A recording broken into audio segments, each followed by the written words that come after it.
संभावना बन रही है। देखिए, आज विनोद तावड़े जी हमारे प्रभारी ने बड़ा स्पष्ट कर दिया कि आदरणीय प्रधानमंत्री जी, अमित शाह जी, राष्ट्रपति सभी लोगों ने स्पष्ट कर दिया है कि किसी भी हालत में नीतीश कुमार के साथ, जनता दल के साथ अब कोई भविष्य में गठबंधन नहीं हो सकता है। जिस व्यक्ति ने केवल बीजेपी को धोखा नहीं दिया, बिहार के जनादेश को धोखा दिया, नरेंद्र मोदी को धोखा दिया, उस व्यक्ति के साथ अब इस जिंदगी में कोई समझौता नहीं हो सकता है।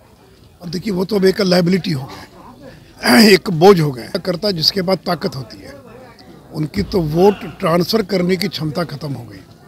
वो 44 सीट जीते, और जब वो तब जीते जब नरेंद्र मोदी आकर उनके पक्ष में भाषण किया, नहीं तो 15 सीट भी नहीं जीत पाते।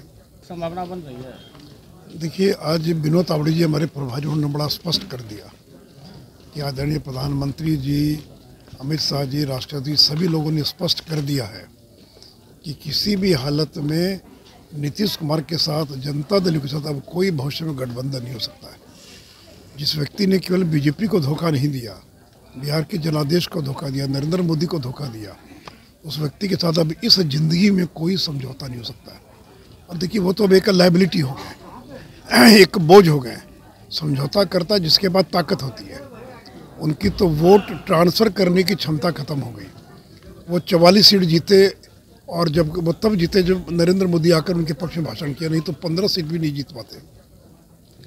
तो इसलिए अब नीतीश कुमार में दमखम खत्म हो गया। वो चाहे आरजेडी हो या कोई और हो, कहीं पर भी अब उनकी वोट दिलाने की जो क्षमता होती है वो क्षमता समाप्त हो गई है। तो इसलिए, और बीजेपी को तो अच्छा हो गया, हम लोग तो खुश हैं कि छोड़ के चले गए। तो बीजेपी को अपनी ताकत पर 2025 में और सरकार बनाने का मौका मिलेगा, और 2024 में भी प्रचंड बहुमत से हम चुनाव जीतेंगे। तो अपने पाँव पर खड़े होने का बीजेपी को मौका मिला है।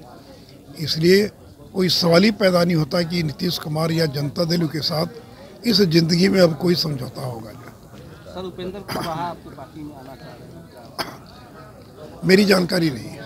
क्या लेंगे अगर वो भाजपा में आना? नहीं, मैं इसके बारे में कुछ नहीं कर सकता हूँ, क्योंकि ये मेरे स्तर का विषय नहीं है।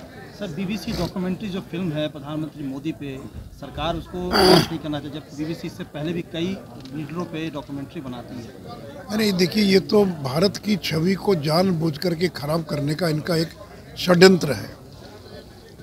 जब सुप्रीम कोर्ट ने नरेंद्र मोदी को बरी कर दिया, SIT बनी जिसकी मॉनिटरिंग सुप्रीम कोर्ट कर रहा था, जितने भी आयोग बने सभी आयोगों ने जब इस बात को स्पष्ट कर दिया कि गुजरात के दंगों में नरेंद्र मोदी की दूर दूर तक कोई भूमिका नहीं थी, उसके बावजूद इस प्रकार से भारत की छवि को खराब करना इतने वर्षों के बाद। बीबीसी के हाथ में जो डॉक्यूमेंट्री लगी है 2002 में इंटरनेशनल कोई, अरे भाई, कोई डॉक्यूमेंट है तो आज तक कहाँ था वो डॉक्यूमेंट?